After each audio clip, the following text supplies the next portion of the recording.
Hi there, and welcome back to our next term in APUS history. We're going to be talking about the Dred Scott Decision. Here is your definition. An 1857 landmark Supreme Court case in which it was determined that 1. The Constitution did not intend to grant citizenship to African Americans, 2. Being in free territory did not entitle African Americans to their freedom, and 3. The Missouri Compromise was unconstitutional. So some context here. After the Mexican-American War in 1858, debates over slavery rose into national prominence once again.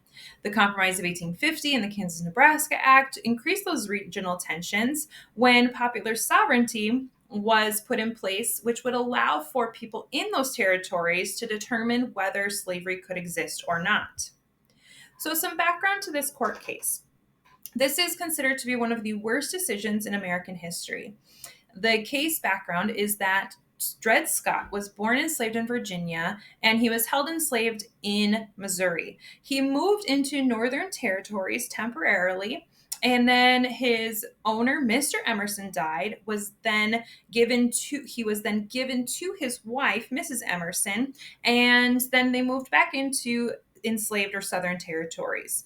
Scott sued Mr. Emerson, saying that he was free when he entered free territory.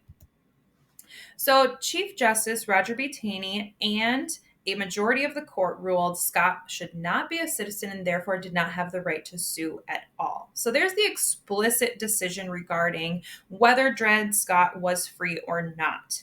Now, the reasons for this is that they said when the Constitution was written, the framers did not intend for African Americans to be citizens, and only citizens had the right to sue.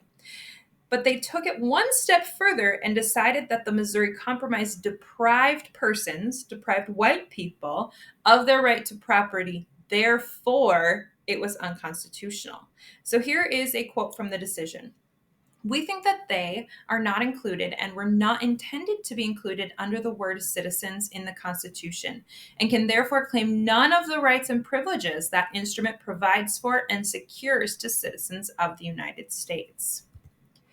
So what ends up happening is Scott does return to slavery with Mrs. Emerson. However, she has been remarried to an abolitionist. Now, they don't free the Scotts. Instead, they sell them to another family who then grants them their freedom.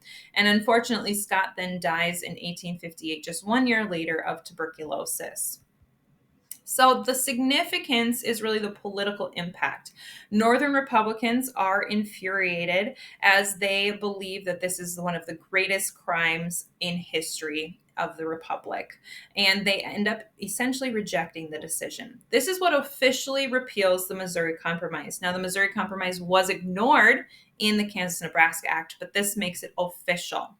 And Northerners begin to fear that there is a conspiracy within government to increase the power of slave owners. This ends up being one of the main causes of growing tensions, which leads to the Civil War, and is considered to be the worst decision by the Supreme Court. So for more on the tensions leading up to the Civil War, please check out my larger video on topic 5.6, which illustrates or describes many of the causes leading up to the Civil War. I hope this was helpful, and if so, please like and subscribe.